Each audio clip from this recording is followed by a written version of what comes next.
So it's all different ages. Yeah. A lot of the pubs around now are quite ambivalent. I wouldn't say they were mixed, but it's just nobody feels particularly threatened. I mean, obviously, if you go into somewhere that's all the locals and if it all goes quiet when you walk through the door and they'll turn around and the pianist stops and you know you're in the wrong pub. It's not the last gunfight at the OK Corral or something, you know. It's by and large, it's not really. You know, straight people go to Victoria as well. We get quite a few straight people come in. Some of the regulars will stay there for a few hours. Some regulars even stay right to the end. To the point that you have to drag them out. But it's a very nice atmosphere. Everyone seems to get on with each other. Very friendly. In fact, two of my friends who I've met since starting Lick, they said last week that sort of like they've lived in Walthamstow for nearly 20 years and didn't really know that many people, but through meeting me at Lick and then getting them to go up to the Victoria and introducing them to everybody, they've got such a great big circle of people now that they regularly talk to, go out with, meet up for a drink or go around for dinner and things like that, and they're thankful for that and the fact that they've now got this big circle of friends. Okay, your ex-partner said to me that it would be alright for you to speak about what happened to him as long as you don't mention his name and you don't mention the company. Oh, right. And since it was such a terrible story, do you think you could, or would you mind? Yeah, I don't mind, yeah, okay. Basically, he had worked for a company for 22 years.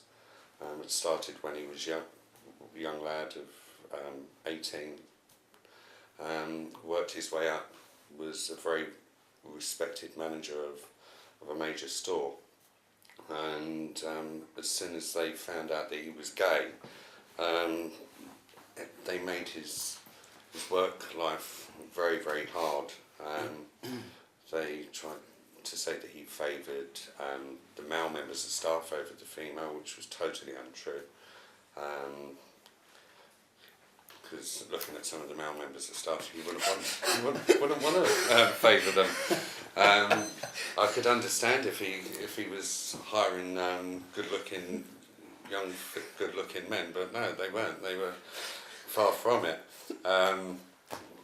But they made his life hell, and it was even worse.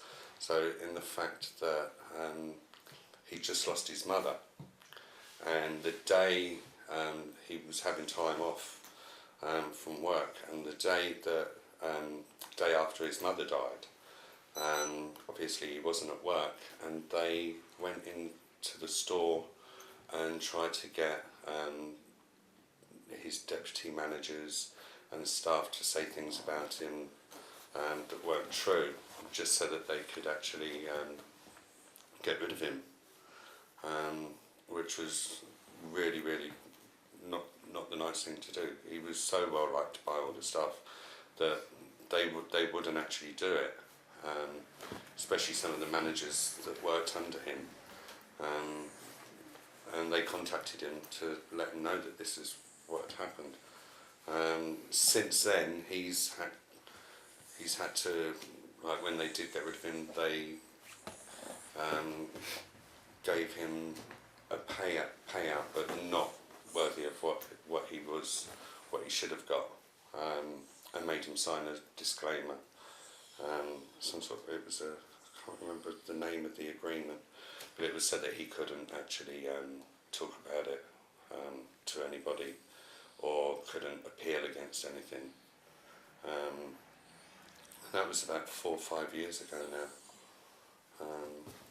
Not a very nice time in both of our lives, because I had to support him through his mother's death and also through losing his job, which he loved. It's a very stressful job, and he was dealing with multi-million-pound company, which is quite shocking for the actual company that it was. What about equal opportunity? I don't think they actually. I don't think there was really for him. He couldn't appeal anything against anything. Is it not illegal? I think so, but it's not something that we could look into. And at the time, if he hadn't have been going through the grieving procedure of his mother, then he would have actually followed it up and fought it. But the thing was, Phoebe, stay away from the penguins. If he hadn't have been going through such a traumatic time, then he would have appealed, but he couldn't, which was a shame, really. Currently you have no partners, either of you, so what do you do with your social life? Well, I do have a partner. Oh, you It's do? just that he doesn't live here. I thought you were going to say he doesn't know about it. No, he lives in Scotland. It's quite a new relationship. It's been going on for about 4 months now. Very hard. Also, running gay venues is very hard because you get to see so many people come in. But learning to cope. When I was about 20, 21, I met somebody who I was with for 12 years. And I remember we'd been together for I was living with my mum and dad's, and he lived in a council flat in an estate that's since been demolished over in Leighton. And needless to say, at one point moved in with him. My mum and dad drove over and motored over with my stuff. And my mum, although the flat was lovely inside, the estate was a state. And my mother, I just remember her saying, "How can you leave your lovely home to come and live somewhere like this?" And where was it? And well, it was the flat was in Leighton. I mean, my mum, bless her, she realised. I mean, we weren't in there very long. We saved up really, really strictly and bought somewhere very shortly afterwards. But I had a lovely 12 years, and drifted apart. We've stayed friends for a long time. We were up until a couple of years ago when he got involved with somebody else who, for some reason, was very jealous of me, saying that I was trying to get him out of the picture and get my ex back. And I think, well, if I had any intention of doing that, I would have done it 15 years ago.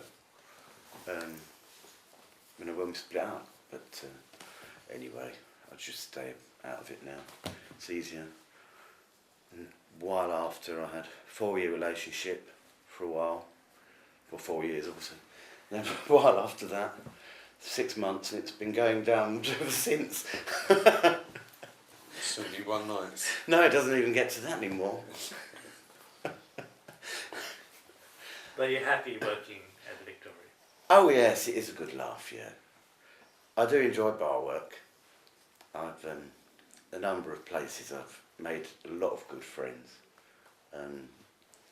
And I always try and make people remember it for a good time, and because if you can make them laugh and they want to talk to you, or you're interested in, I mean, they usually are very interesting, funnily enough, most of them. But you've got to be funny. You've got to spend a bit of time with people. You've got to serve them, put up with it, especially when they're rude, some people. Especially in the one pub company I work for. They're unspeakably rude. Is that the one that's on the corner by the station? No, it's actually the one that's further down the road, on Lee Bridge Road. The prices are cheap, so it's pay peanuts, get monkeys, and it's strictly true, believe me. But, even then, I had a lot of laughs working there. There was I don't know what I'm telling you about this silly occasion, but I was standing on an empty crate behind the bar. There were extractor fans at either end. There was no one waiting to serve, and they were filthy. So I was standing on the crate at one end, cleaning it, and I glanced over and everyone's watching me. They're all sitting there, you know, like, I don't know, like I'd been stunned into silence. And I walked down to the other end, was cleaning that. They were all sitting there again. So then I just started camping it up and I said, ladies and gentlemen, I'd like to thank you for flying Wetherspoons Airways today. And the fire escapes are located to the front and sides of the building. And got a round of applause for that. They're all ancient films anyway. I don't, just sitting there staring at me. I said, God, it can't be that boring. Read paper, for Christ's sake. Anyway. So how do you see the future? God. Well, yours has got to be longer than mine by 5 years. Yeah, by 5 years. Well, you never know. I see myself staying in Walthamstow. I wouldn't like to move away. Purely for the fact that it's a great community feel in Walthamstow. Not just sort of like on the gay scene, but also the people, the straight people in Victoria have taken to the gay lifestyle now. Sort of like they've embraced the gay community. So it's not a place that I would like to leave at the moment. Just settled in my new home. Been here 2 weeks now, so I don't see myself going anywhere. Hopefully, having the Victoria maybe as a gay pub altogether. That's most probably the next thing. But I could imagine that would be further down the line, maybe 2 or 3 years. It's ambitious, really, because there's only so much money people can afford to pay. 7 days a week. Mind you, I suppose when I was young, I used to go out roughly that until I was absolutely incapable of standing, really. You know, I had to sleep, work. I expect you did as well. Yeah, constantly. Still do. Friends say, how do I do it? And I don't know, half the time. I'm zombified a few days at work a week, I think. Good job I don't have to do so many phone calls nowadays. And what about your future? Well, I've applied for various jobs. And funnily enough, I just got a call this afternoon in a marketing place. They're going to ring me in on Monday morning. So I don't quite have full explanation of what's involved, but I'll find out on Monday. Which is better. I've been for interviews and what have you, but I was unsuccessful for a couple of jobs, which the new government, well, there were 30 posts and 18,000 applications, and the people were successful, and the new government has done away with the posts, so those people have now no longer got work.